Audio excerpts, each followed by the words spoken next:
Hello and welcome to For Wales, See Wales with me, Will Hayward. Me, Robin Morgan. Me, Mel Owen. And me, Derek Walker. We have a guest, guys. Privileged to be here. So, for those of you listeners who don't know, what we're trying to do now, because obviously when podcasts get like a bit older, they start to navel gaze, don't they? They start to look back at, the things they've done. No. Not us. Not this podcast. Could it be us? We're looking to the future, and what could be more future than people who aren't born yet? Very true. And we have brought their spokesperson in today.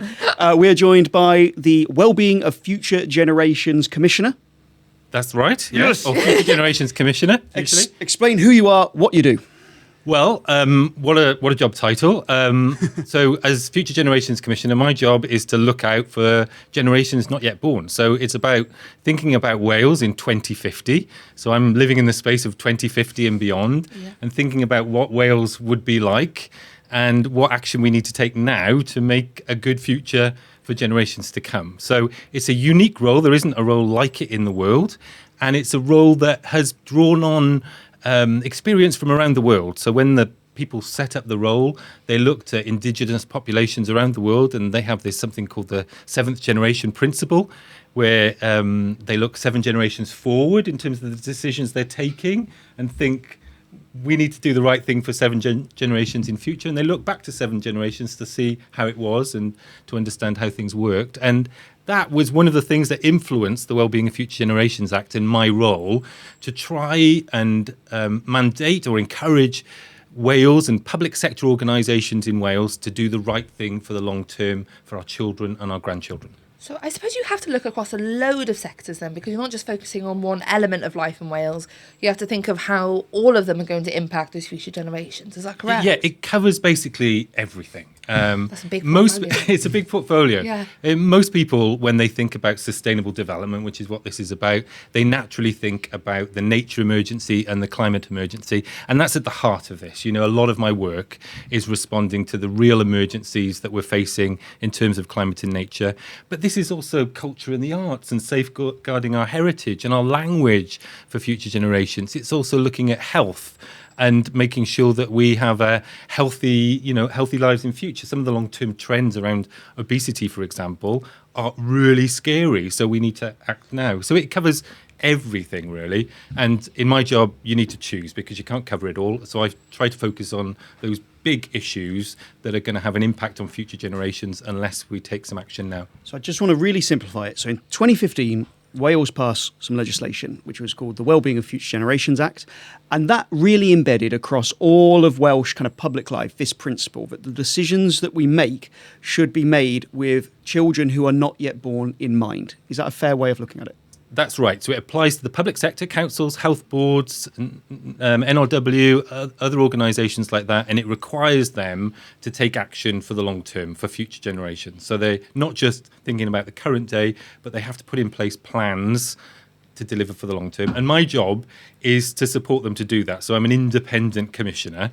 There's a children's commissioner, there's an older person's commissioner, there's a Welsh language commissioner. So I'm one of those 4.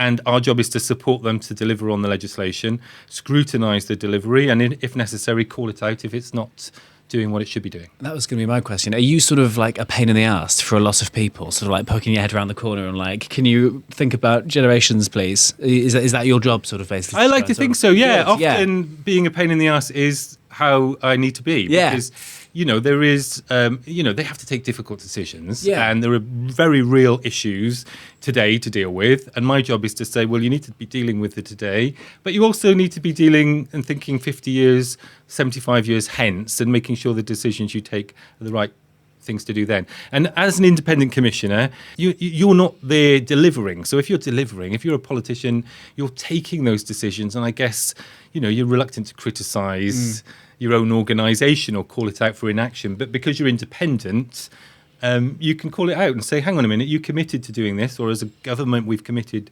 to this, and we're not making progress. Why not? This is what more we should do. That's one thing that we've talked about on the podcast before, about sort of, especially with the amount of leaders changing and the cabinet reshuffles, that the fact that decision making is very short term, whereas this is great. This is long-term thinking. This is brilliant. How have you found it? Have you found any roadblocks? Since how long have you been in the role for? Just over 3 years. Okay. It's a 7-year post, and I've been about halfway through. Sure. Have you found any roadblocks then, since sort of between the two governments that you've worked with, and also what are the challenges that you face? First of all, about the change of government, that's a great question, because where other countries have tried to do something similar to us, it hasn't survived a change of government. Right. So we've seen roles like mine and legislation like the Wellbeing of Future Generations Act disappear or be stopped because it's been attached to one political party.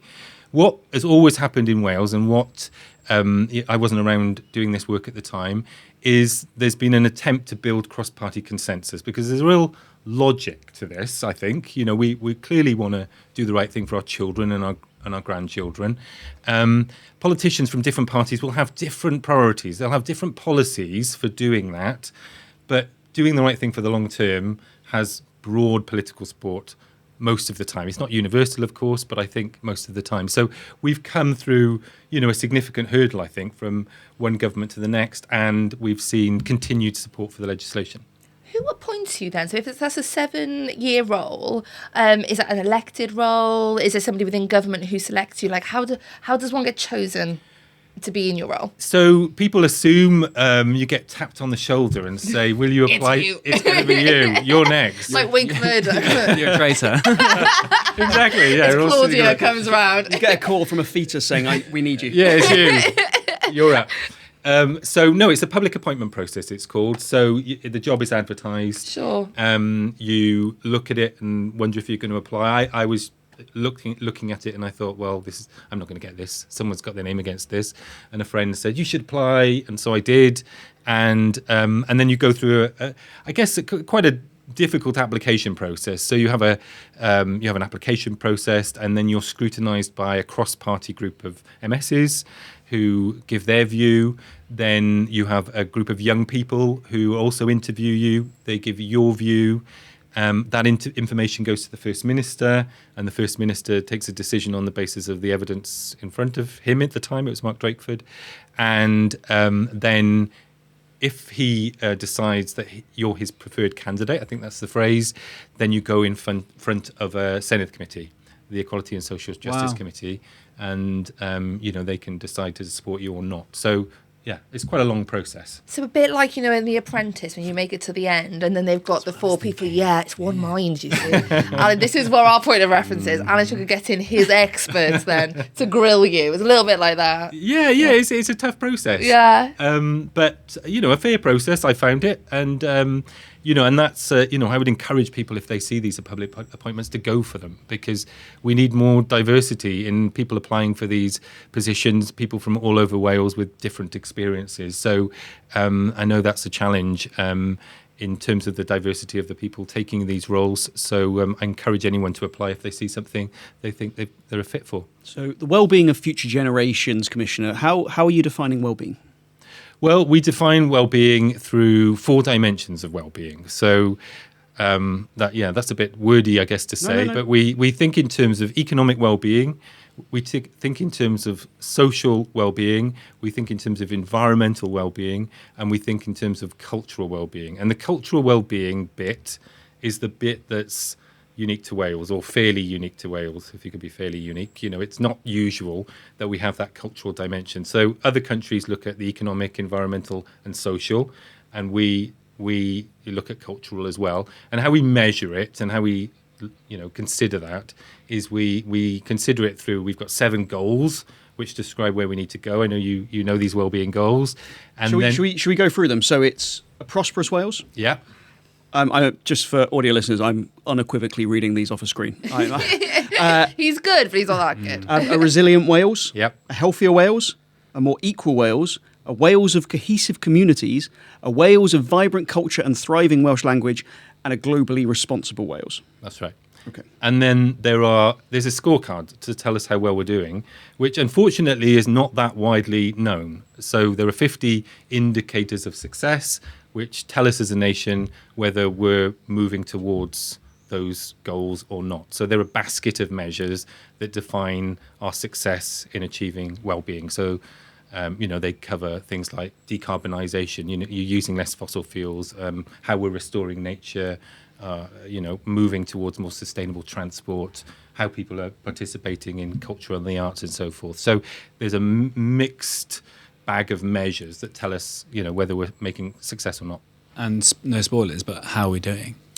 Well, good in part is the answer. So we had 10 years of the legislation just last year, and I did a big report. It's called the Future Generations Report, and I gave my assessment there. And it said, we can point to some really important things that have been done in the name of the Wellbeing of Future Generations Act, some really important improvements, but in other areas we're definitely not on track. So we're not on track in terms of restoring nature.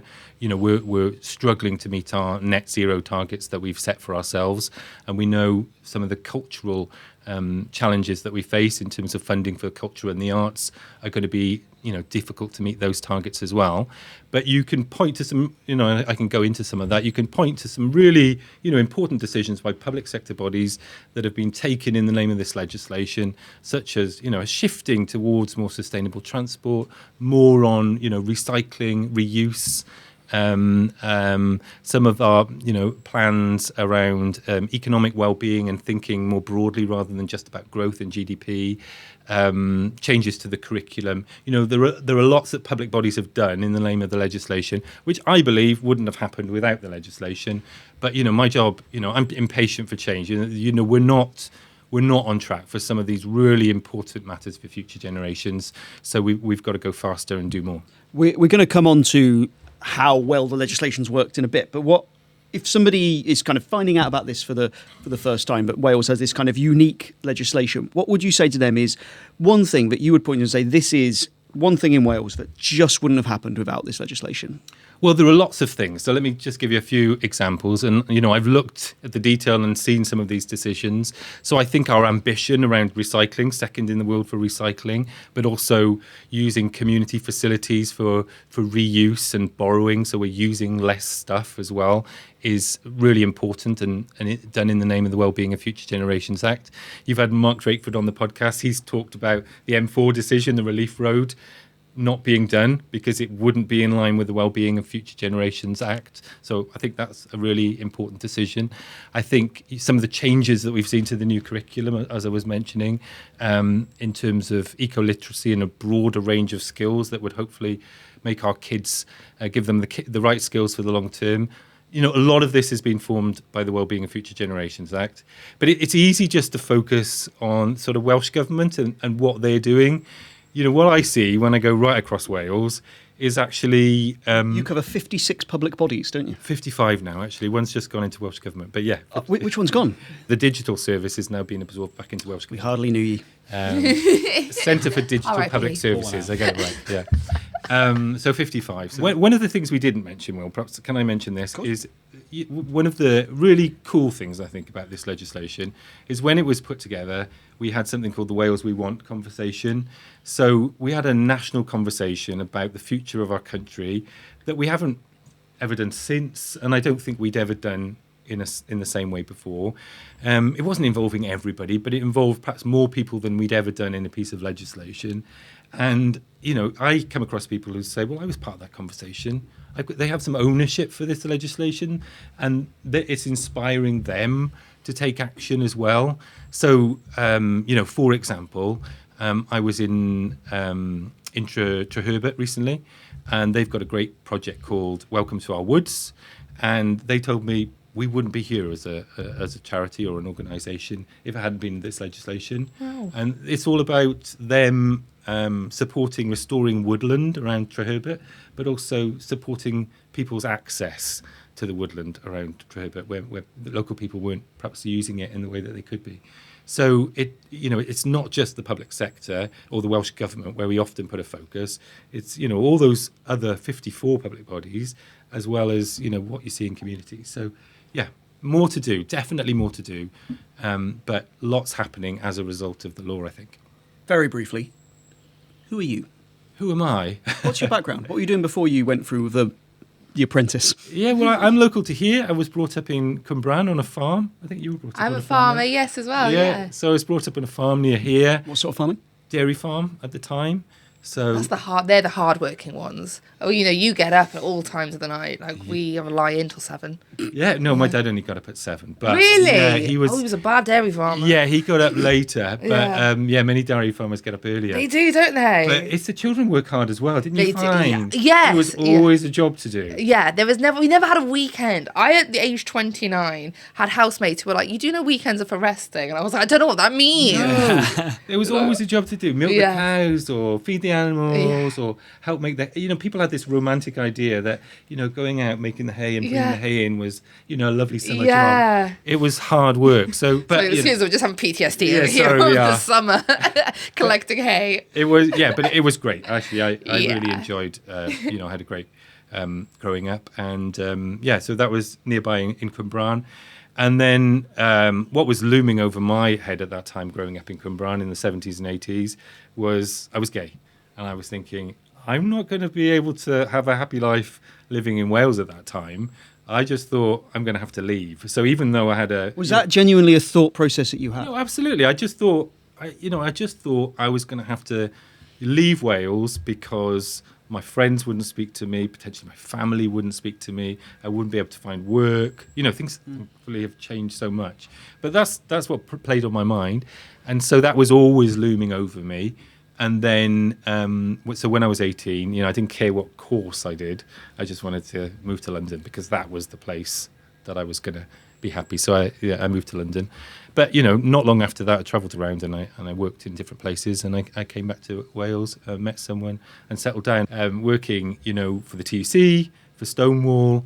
And the last job I had before this was chief executive of a not-for-profit organisation called Compass, which supported people with digital skills, financial skills, setting up social enterprises, cooperatives, community housing schemes. So a lot of stuff that's related to the kind of things that I advocate for now. Well, we one thing you do advocate for now is healthy eating in Wales, isn't it? And yes. we always try and give our guests some kind of healthy treat. Well, they're not always healthy, but Well- for you, they're going to be healthy. good. Yes, absolutely. Producer Rob has very kindly gone to get us your gifted snack. I'm interested to see Yes. what it is going to be. So obviously you want young people to eat healthily, don't you? You want them All to of be us. yeah. All of well, it, well, yes. that's now. See, this is where we've hit a bit of a snag. Yeah, Ah. because we absolutely understand your point of view. Producer Daryl is producing. So you will be enjoying some Oh, I a mix see. of berries. That's for you. Sorted berries. As it's our 101th episode, You're having cake. we're having birthday cake. wow. But please enjoy your blueberries. But there are 4 pieces there. Well, Well this noticed. is what we Yeah. wanted to test. Your principles. Which one I would go? I mean, if you really care about future generations, we're trying to get out of the way for them. Yeah. We're I'm try- on my way to my grave.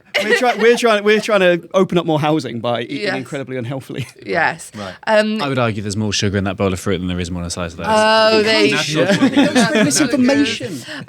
Would you like to have a balanced diet and have a bit of both? Can I have a bit of both? You Yes. absolutely can I have have a a bit of both. really sweet tooth. So There you go. Thank you very much and happy birthday. Thank you very much. Okay, full disclosure.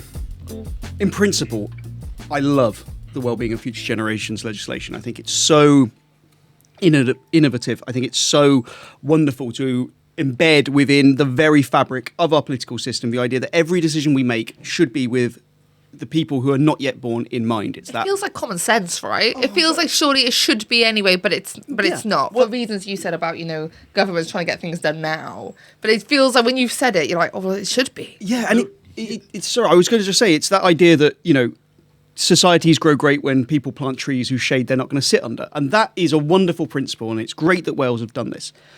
But then you look at things like the fact that 45% of kids aged 0 to 4 are in poverty. And I'm not blaming you for that, by the way. But it does beg the question of, is this legislation more than just something for successive Welsh Government ministers to say, look what we did?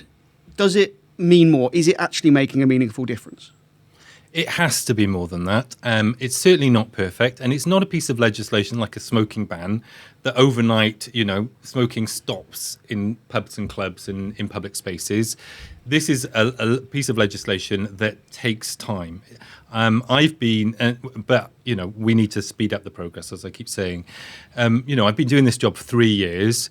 I see, day in, day out examples of where the legislation is making a difference. And I've talked about some of those examples, but it needs to do more. One of the things that the new government is committed to is actually reviewing the legislation, was something I called for. So, You called for that a couple of years ago, actually, didn't you? A review of the legislation. Which is, I think, good practice. We've done it for 10 years. I said in this report that I mentioned that I produced last year that we're not making enough progress, and they've committed to working with me to strengthen the legislation. So let's see where that takes us. So I share your frustrations, Will, but I do see the difference that it is making, and I think, but we need to support people to do more. The approach that I've taken in this job is not to just go around sort of talking about how great the legislation is, but to try and be working as closely as I possibly can with the public sector organisations to understand, how to implement this. Because, it's not always easy to be finding the right decisions for today and the long term. So we've got to understand what the trade-offs are. We've got to find out what the win-wins are. And we've got to understand how we do this. They're under a lot of pressure. To go back to your point, Mel, there's media, people wanting short-term results, there's short-term budgets, there are lots of, electoral cycles that come around, every 4 or 5 years. So a lot of that pressure is pushing decision makers to short-term decision making. And so, we've got to move away from that. And, one of the things that I've announced just recently is a review into energy and renewable energy, because that's an example, I think, where we're clearly not making enough progress. We've got targets around net zero, we've got targets around renewable electricity, 100% renewable electricity by 2035, and we're not on track. So that review will seek to investigate, why are we in this gridlock? Why have we got this gridlock of renewable energy generation that's not making nearly as much progress as we're seeing in Scotland, and how can we do that in a way that better gets the support of communities and benefits communities as well? I don't like complimenting people, but one thing I will say, I think since you've come in, there has been a change in tone from promoting the legislation to trying to make the legislation work, which I think has been really welcome.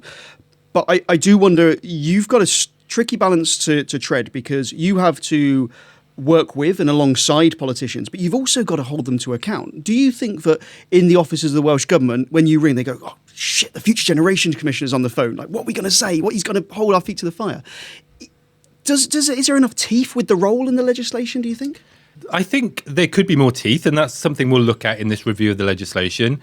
But I do think largely people do respect the office, and they do respect the role, and they seek to consider, the recommendations you make. So, in that report that I keep mentioning last year, one of the recommendations that I made is, to address the poverty point. It's scandalous that we've got such high levels of poverty and child poverty in Wales. That's not the mark of, a civilised country, is it? The younger you are, the more likely you are to be in poverty in Wales. Absolutely. It's an absolute scandal. And so, it made a number of recommendations on that last time, one of which was, the least we can do as a public sector is pay the real living wage.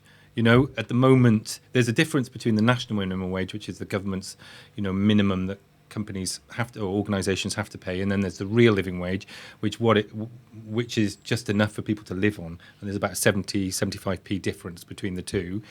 And I've said, one way to address poverty, which has long-term implications for people and the country, is for all of you to pay in the real living wage. And as a result, we've seen a significant increase in those that are committing to do it. And already in the last year, 6 more public bodies have become real living wage accredited employers. So, they do listen and they do act on the advice that I give. Ultimately, though, they're the elected politicians, and ultimately it's their decision. But in my experience, in the last 3.5 years, when I've made recommendations and given advice, it's been received, pretty well, and many of the recommendations I make are then acted upon. Have you had any experiences of ministers who just sort of flat out disengage and don't really sort of want to think about it. Because I sometimes think about, why do politicians get into politics? Is it to help people? Is it to create even like a personal legacy? And this seems like a very easy way of going, look, 30 years down the line, I made this decision. Have you ever sort of come up against roadblocks in that way? Yeah, you do come across roadblocks, not just in Welsh government and elsewhere. And it's this pushback around what we've got to do now. Yeah. So, Derek, this is great. Okay, this is a great idea. We support it. The common sense, like you were saying, Mel, but not at the moment, because we've got these cuts to make, or we've got these big challenges with these services over there that I might have to close. And, I get that, but I've been working for nigh on 30 years now, and there's never a perfect time when you think, right, everything's sorted, guys, right, everything's okay now, we can now look at the long term because everything's okay in the present. We can't keep kicking the can down the road. We have to find a way in the now to do the right thing for the long term and for today. And it's a mindset change as much as anything. This is about a cultural shift in how we govern and how we take decisions in Wales. That reminds me of when people often say about, there's never a perfect time to have kids, you just need to do it, right? If you're waiting around to do it, just do it and adapt. Yeah, I hope what we leave is a Wales where, when I'm no longer around, we've left a country in better shape than we found it. And I think thinking about the youngest person is one of the ways that we try and communicate this legislation. I often, it can feel a bit, abstract, can't it, to talk about well-being of future generations. Like, what does that mean, Derek? But when I talk about my niece, and she has a love-hate relationship with me talking about my niece. But, when I talk about my niece and I say, she's 12, she's living in Cymru, and, clearly I want her to have a warm meal tonight and a roof over her head and a good education.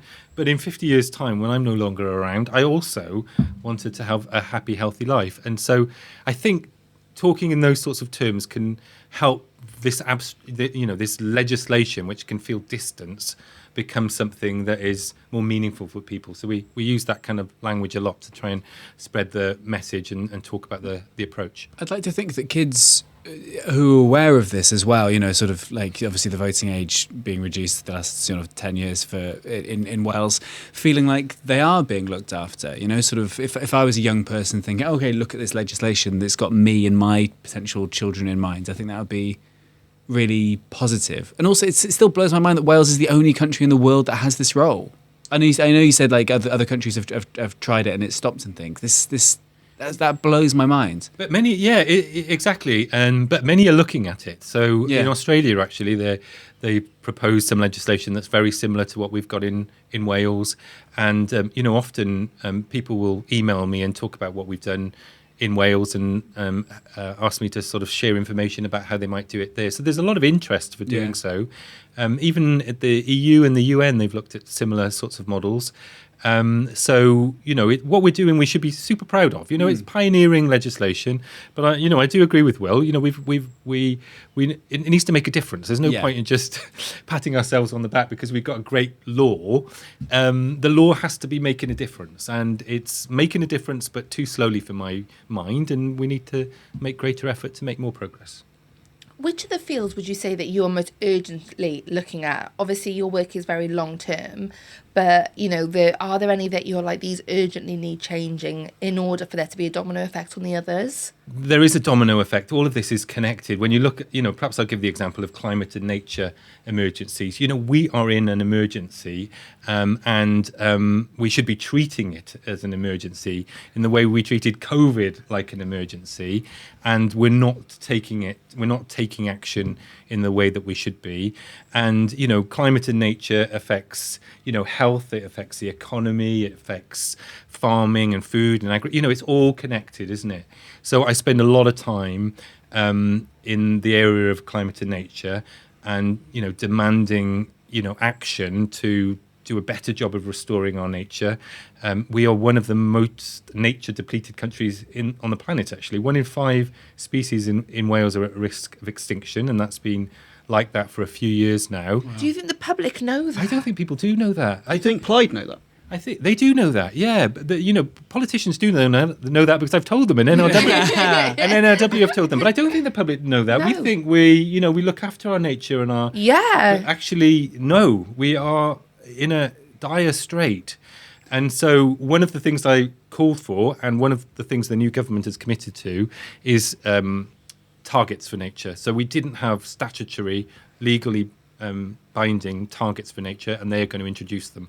I hope, that's not the only thing that needs to happen, of course, but that is one of the commitments they've made and one of the things I've called for, and I'll be making sure they deliver it. Yeah. One thing I've always felt with the legislation is that it's really useful for politicians when they want to do something which is hard but will benefit future generations. It's a really useful tool for them to go, well, you've seen the Wellbeing of Future Generations Act.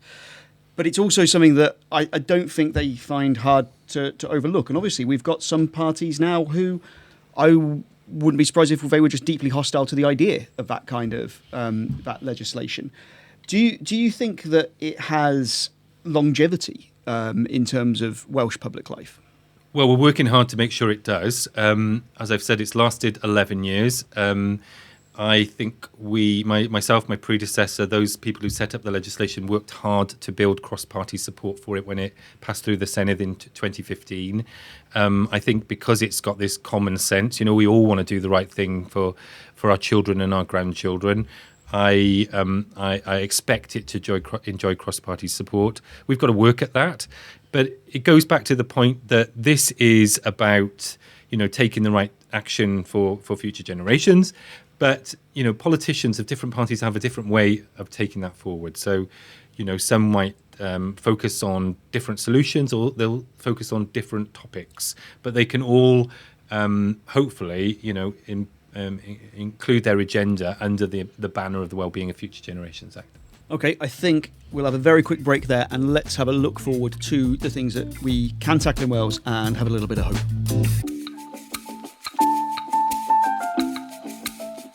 For audio listeners, you can't see how awful we all look right now. Because I am peeling the sweaty hair off my neck. Me and the chair, have you ever seen that Pirates of the Caribbean when the people become part of the ship? Yes, yeah. I have become part of the chair. I'm so hot because where we record, obviously for sound quality, we want to make sure we have windows closed. Now, some people would have us believe that this is a normal British summer. All of the evidence seems to suggest this is scientific fact that it's man-made climate change. Obviously, this is a world that future generations are going to have to live in. And we talk about temperature a lot because it's the thing you can literally feel. But the impacts of that sort of stuff on things like food resilience is going to be important. But also the interconnected nature of how human society works means that things like food resilience, healthy eating, all of these things kind of interconnect, don't they? And this is something you've been looking at a lot. I've put a big focus on food because people weren't paying enough attention to the food system and to the long-term challenges that we were facing in the food system unless we took action. So over the last 3 years, I've spent a lot of time advocating for action by our public sector organisations on the food system. The stats are frightening, right across the board. So in terms of the impact on food production, on river quality and on environmental and climate problems, the agricultural protection has a big effect on that. If you look at health trends, something like 35% of people at the moment are overweight or obese, and we will be 45% by 2050. And that impacts on every other part of public life, doesn't it? That impacts upon the NHS, but it also is an economic issue. It also affects education. Yeah, people not having food, food not being affordable. So wherever you look in the food system, the we need to change, and it's clearly not sustainable. So, this is the area of, I think, of progress. So, I've made a number of calls in terms of changes in the food system, and we're seeing some of those things implemented. So free school meals, often justified on the basis of the Wellbeing Future Generations Act. The new government is now extending that into secondary schools for some young people. I think that will make a bit of a difference. We are seeing local authorities who perhaps previously felt, well, we can't really do much about the food system. That's a bigger UK kind of issue or Wales issue. I called on them to think about how they could help the local food system. More of them are now working on food So plans. have they been responsive to that? Yeah, I think, I can't remember the exact figure off the top of my head, but something like 15 or 16 of the 22 have committed to putting food plans in place. I was just in Merthyr Council and they worked with us on their food plan. Sorry, by a food plan, is that sourcing healthy and locally? It's everything. So it might be different in different areas. Often it's about sourcing local food, and let me just mention that while I think about it, because one of the calls I make also was about a Welsh Veg in Schools programme. So we've now got 18 councils committed to buying Welsh vegetables, carrots and potatoes and things, and using them in Welsh school menus. So that's an improvement. And so, so it can be, for local councils, it can be, what they buy, what they offer, for people to, in their canteens and things. 2 of our councils, in response to my call, have now banned advertising of junk food on their council sites, on bus stops and things. So trying to make the food environment a better one and a more, easier thing to do the right, easier environment in which to do the right thing. There was a brilliant piece of work by the Food, Farming and Country Commission, and they did something called a citizens' assembly, so discussions with local people right across the country to ask them about what they wanted in terms of food. And they started, I guess, with a presumption. What some politicians were saying was, this is nanny statism, we just want to be able to eat what we want to eat. Does it feel like Turkey Twizzlergate 2.0? Yeah, Is that what it it's does. given a little bit? But actually it wasn't like that. People said, we know we need to do the right thing, but some of it is unaffordable and some of it's really difficult. If you go to, the local shop near me, you won't find fresh fruit and vegetable in that shop. And so, that's part of what it's about. Welsh Government have now got a plan for a long-term food resilience plan, which they weren't going to do, and that was one of the calls that I made. So, we're seeing some energy and movement in changing the food system, and I hope, we'll see more commitments around horticulture and growing more fresh fruit and vegetables in Wales in future, because we need to be resilient for the future. Trade wars, real wars, climate change mean that we are in danger, aren't we, of not having enough food to feed our population. So we need to take the right decisions now to have a much more sustainable, resilient food system. It's scary to sort of talk about this kind of stuff, but as you say, it's real. And I think the last sort of 5 or 6 years, it feels like the public have, through COVID and Ukraine and Iran, and we've all seen sort of supermarket shelves bare and prices go up. And it feels like we often talk about these big decisions, but taking the public with you. It feels like everybody kind of knows that like a shop costs £50 to £100 more than it did like a couple of years ago, right? Yeah. So, but I suppose that communication from the bodies to the public, that's key, isn't it? Yeah, I think that's right. And I think too often we have a narrative about, it's individual responsibility. We know what we should be eating. We should eat better. And we all do know that. But that's not enough. That's not making the difference we need to see. We need to put the responsibility back on our public bodies, our councils and our health boards, onto businesses. They need to be doing the right thing, and they need to be making it easier for us to eat and access healthy, affordable food.